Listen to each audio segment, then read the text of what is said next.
Welcome everybody to another edition of Inside Guns with your host, me, the Yankee Marshal. Today I want to spend some time addressing a couple of different emails I received from viewers. They cover a couple of different topics here, and I think they go pretty well together. Well, not necessarily go well together, but it's two things I can cover on the same day.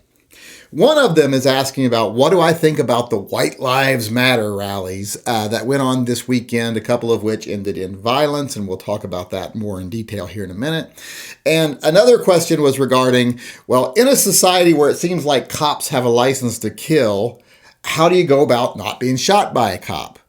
Or how do you go about not getting shot by anyone in a society where it seems like so many people are getting killed by firearms? Because, you know, those huge numbers the government put out and how it's an epidemic, people dying from guns. So I thought I would address these two questions first. First, I want to deal with the White Lives Matter rallies, because this person was very concerned about the increasing levels of racism in this country and how it's becoming mainstream, etc. And I want to tell that person, I think you're absolutely wrong. As someone who is a little bit older, I've seen racism in this country for many years, starting in the 70s and through today. It is nowhere near as bad today as it used to be. You used to be able to be openly racist, and racism was far more common. Nowadays, if you say something racist, you're pretty much canceled. You're considered abhorrent. That's just the way it is. And the only reason you're feeling like there's more racism today than ever before is because the media, for some reason, wants to portray it as such. Let's take a look at these White Lives Matter rally. Yeah, these are white supremacist rallies as far as I'm concerned, because there is no reason for something like this other than to be a jackass. Everyone is in agreement that white lives matters. There's nothing that would make you think white lives don't matter. So the need to say it or do it doesn't exist. They're doing this for another reason. And I agree that the people who sponsor these are racist. If you look at the groups that are sponsoring them and organizing them, they're racist groups. They're alt-right racist groups. But look at who showed up. Nobody. Anywhere between 0 and 3 people, it seems, from most reports, showed up at these rallies. That shows you it's still fringe. It's such a minority. They're a very loud minority, but it used to be racism was, I won't say majority, but far more common and far more visible. Now it's far less common, but it's more visible than ever before because of the internet and because of media. But racism itself is not on the rise, it's on the decline. Classism is more of an issue now than racism. But it still exists, but it is the fringe. You can tell that by the people that showed up, or should I say, didn't show up at these events. At every one of them, even if 3 people showed up, they were far outnumbered by counter-protesters. So not exactly what I would call successful events. And nothing that would make you think, look at all the racists, because there really wasn't any there. And like the ones that ended in violence or police having to disperse people and all this other stuff, like in California, the media played this up like, oh, white supremacist rally ends in violence and police blah, blah, blah. They forget to mention that there were really no white supremacists there. They didn't show up. That the crowds that got rowdy and had to be dispersed were the counter-protesters, including lots of Antifa and other organizations, who started fighting amongst themselves because, you know, a lot of people that don't like racists also don't like Antifa. That was the biggest issue. That was the big crowds that had to be dispersed.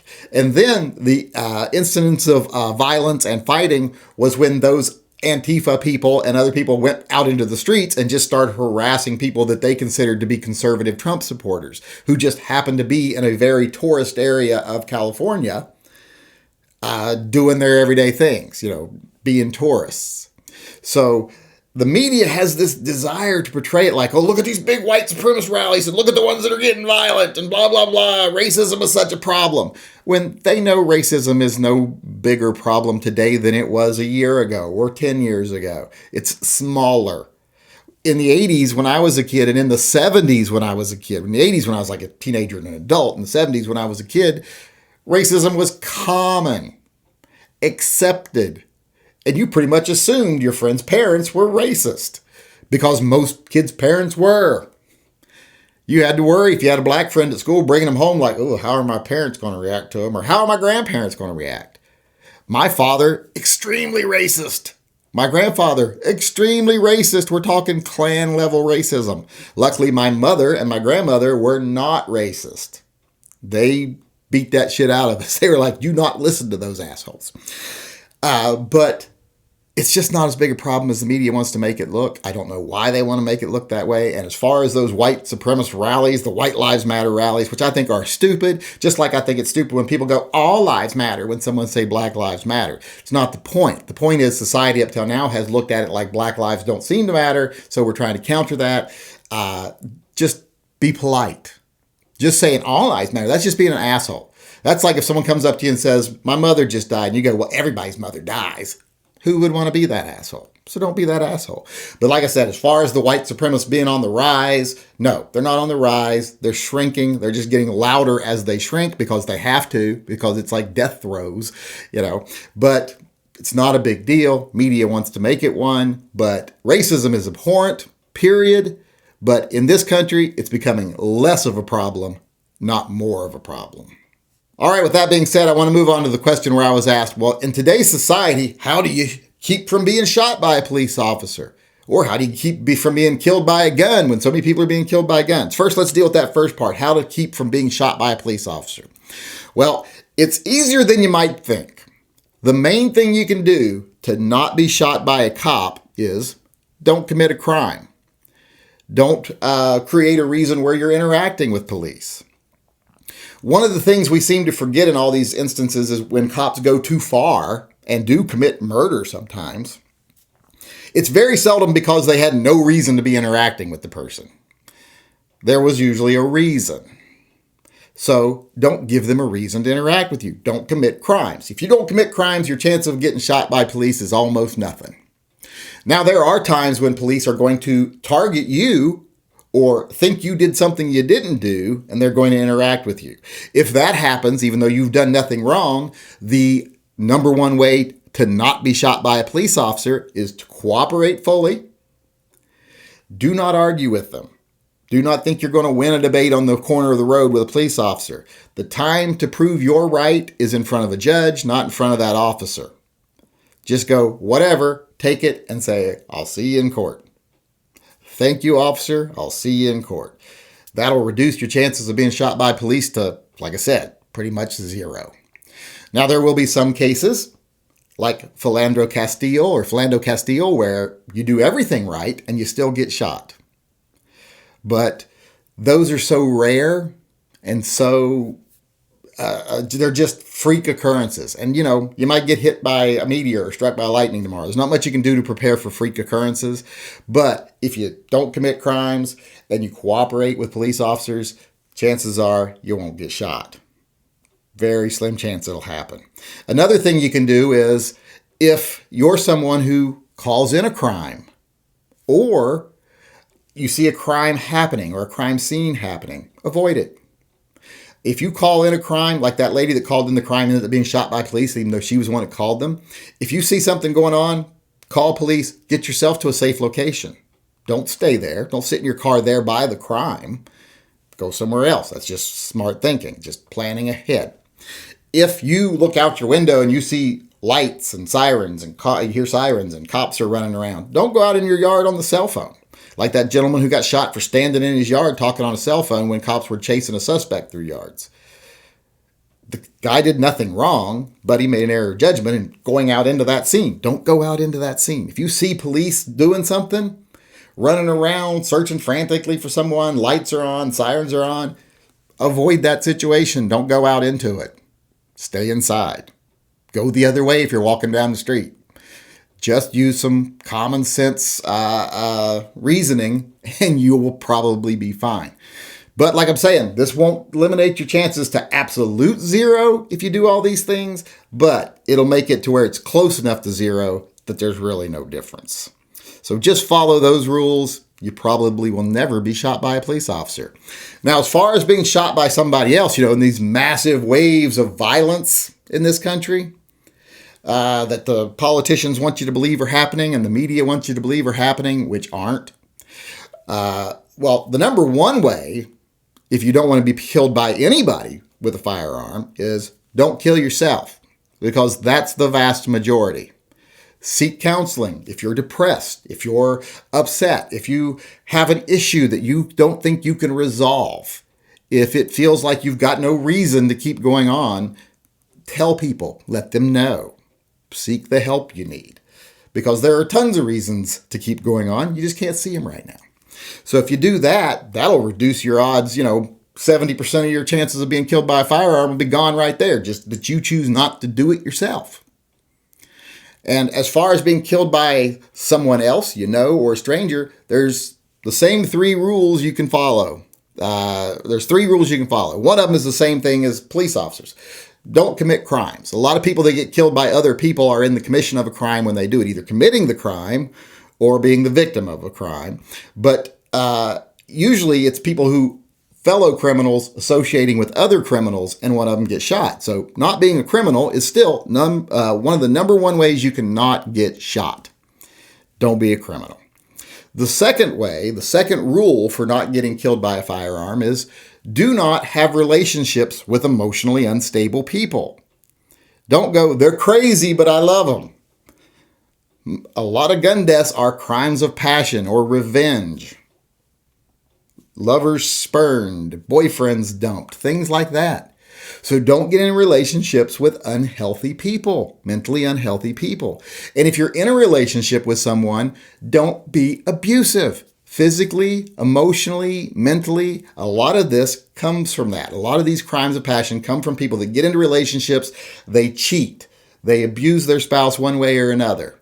And that spouse has enough, decides that's the end for both of them. Also, pay attention to mental illness in your family. If you think your partner is mentally ill, one of your kids is mentally ill, they have issues, don't avoid them. Don't say that kind of thing won't happen to my family. My family's okay. Deal with it. Just don't get into bad relationships. Don't turn relationships bad, and don't ignore problems in your familiar relationships with family. Chances are you won't get shot and killed by one of them if you do those things. That's one of the best ways to not get shot by a gun. The third way to not be killed by a firearm in this country, the one that will reduce your chances greatly from being killed, because if you look at a lot of the crime statistics and a lot of the violence statistics, one way you can reduce your chances of being killed by a gun to almost nothing is don't join a gang. Don't be a gang member. Gang violence accounts for a majority. Criminal activity, gang activity, cartel activity, etc.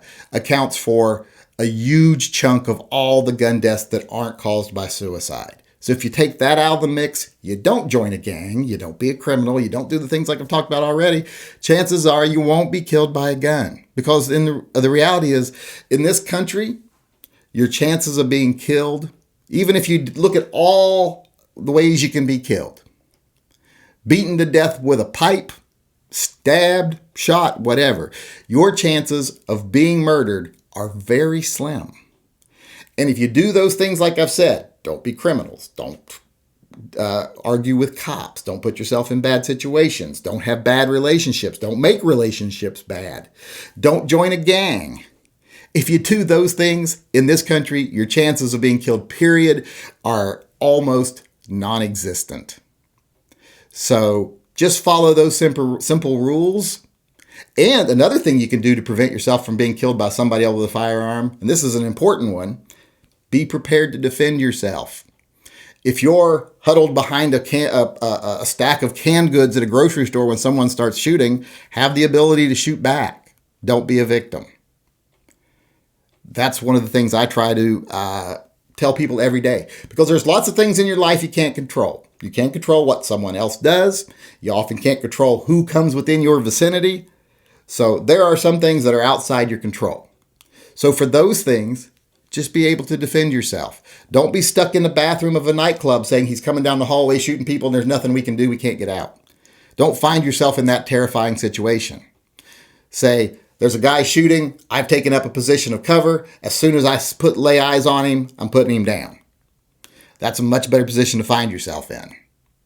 So follow those rules, like I said, to avoid issues. Be prepared when things outside your ability to control happen. And you probably, in this country, won't be murdered, period, much less by a firearm. All right, as usual, I want to end today's show with our viewer EDC of the day. And today we have Jason L.